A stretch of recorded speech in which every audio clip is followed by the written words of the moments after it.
ఇతర అంబేద్కర్ గారి అభిమానులు ఈనాడు ఈ కార్యక్రమంలో పాల్గొని అంబేద్కర్ గారి జయంతి ఉత్సవాలను తెలంగాణ రాష్ట్రంలో అద్భుతంగా జరుపుకోవడానికి విచ్చేసిన మీ అందరికీ మనస్ఫూర్తిగా ధన్యవాదాలు, కృతజ్ఞతలు తెలియజేస్తున్న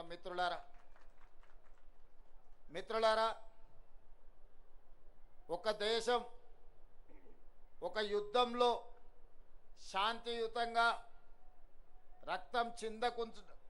రక్తం చిందకుంటా యుద్ధాన్ని గెలవొచ్చని మహాత్మా గాంధీ గారు నిరూపించారు. రవి అస్తమించని సామ్రాజ్యం ఉన్న బ్రిటిషర్స్ను శాంతి ద్వారానే శాంతియుతమైన పోరాటం చేసి శాంతితోనే ఒక యుద్ధాన్ని గెలవచ్చు అని ప్రపంచ దేశాలకు చాటి చెప్పింది మహాత్మా గాంధీ గారైతే ఆ గొప్ప దేశాన్ని అద్భుతంగా పరిపాలించవచ్చు, ప్రపంచ దేశాలకే ఆదర్శంగా అభివృద్ధి చేయొచ్చు.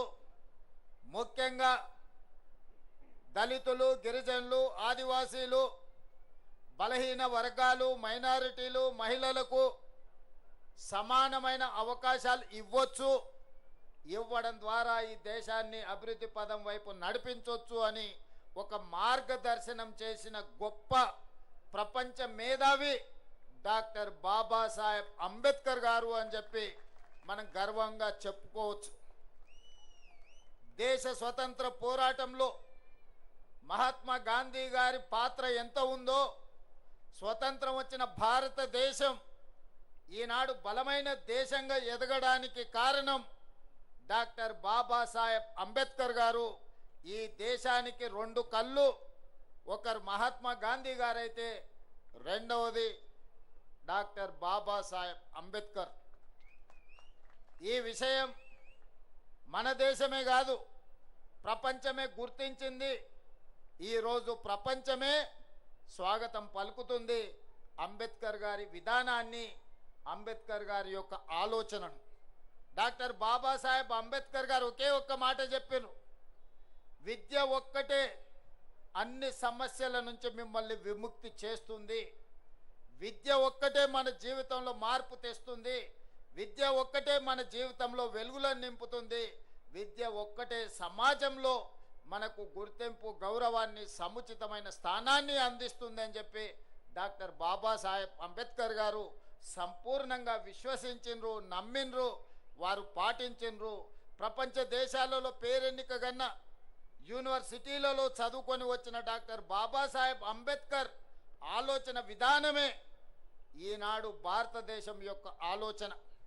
వారి ఆలోచన విధానమే ఈరోజు పల్లె పల్లెల్లో ప్రభుత్వం యొక్క ఆలోచన, ప్రజాపాలన యొక్క విధానము అని చెప్పి నేను వేదిక మీద నుంచి సవినయంగా మీ అందరికీ తెలియజేయదలుచుకున్న మిత్రులారా, ఈనాడు తెలంగాణ రాష్ట్రం రావడానికి ప్రధానమైన కారణం డాక్టర్ బాబాసాహెబ్ అంబేద్కర్ గారు రాజ్యాంగంలో పెట్టిన ఆర్టికల్ 3 ద్వారానే శ్రీమతి సోనియా గాంధీ గారు సాహసోపేతమైన నిర్ణయం తీసుకొని మన తెలంగాణ రాష్ట్రాన్ని ఏర్పాటు చేయడం జరిగింది.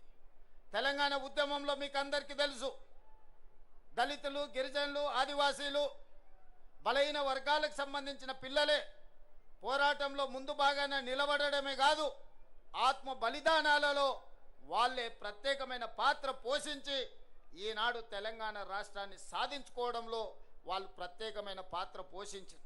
వాళ్ళే కాదు, ఈనాడు గుర్తు చేసుకోవాల్సింది గద్దరన్న తిరగని గల్లీ ఉందా? గద్దరన్న గజ్జె కట్టి గొంగడి భుజానేసుకొని తెలంగాణ ఉద్యమాన్ని ఉవ్వెత్తున లేపిన విషయం ఈ చరిత్ర, ఈ సమాజం మర్చిపోతుందని ఎవరైనా అనుకుంటే అది వాళ్ళ భ్రమనే.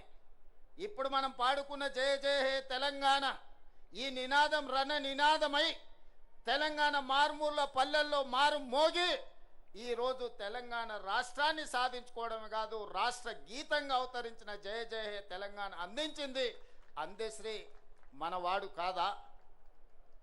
తెలంగాణ వచ్చిన 10 సంవత్సరాలలో ఈడున్న మిత్రులను, దళిత మేధావులను, ఆదివాసీ మేధావులను, గిరిజన మేధావులను, తెలంగాణ మేధావులను నేను అడుగుతున్నా, తెలంగాణ రాష్ట్రం వచ్చిన మొదటి 10 సంవత్సరాలలో ఉద్యమంలో ముందు భాగాన నిలబడ్డ వాళ్ళ పరిస్థితి ఎలా ఉండే, ఉద్యమాన్ని ప్రజలకు చేరవేసి ప్రపంచానికి ఎలుగెత్తి చాటిన గద్దరన్న అందశ్రీల పరిస్థితి ఏ విధంగా ఉండే మీరు ఒక్కసారి ఆలోచన చెయ్యండి. వారి ఎన్నికల వాగ్దానం ఉండొచ్చు, వాళ్ళు ఏమేమో చెప్పి ఉండొచ్చు, మంత్రివర్గంలో అయినా దళితులకు గిరిజనులకు ఇచ్చిన స్థానం ఏందో మీరు ఒక్కసారి ఆలోచన చెయ్యండి అని చెప్పి నేను నా మిత్రులకు సవినయంగా విజ్ఞప్తి చేస్తున్నా. మిత్రులారా, ఆనాడు మంత్రివర్గంలో ఉన్న స్థానం ఎంత, సంఖ్య ఎంత, ఏ జాతికి ఎంతుండేనో మీరు లెక్కేసుకోండి. ఈనాడు ఈ దళితులకు గిరిజనులకు ఈరోజు మంత్రివర్గంలో ఉన్న లెక్కెంతనో మీరే లెక్కించి నాకు చెప్పండి. ఇవాళ అసెంబ్లీ స్పీకర్గా గడ్డం ప్రసాద్ కుమార్ గారు, లేకపోతే మంత్రిగా దామోదర్ రాజనరసింహ గారు,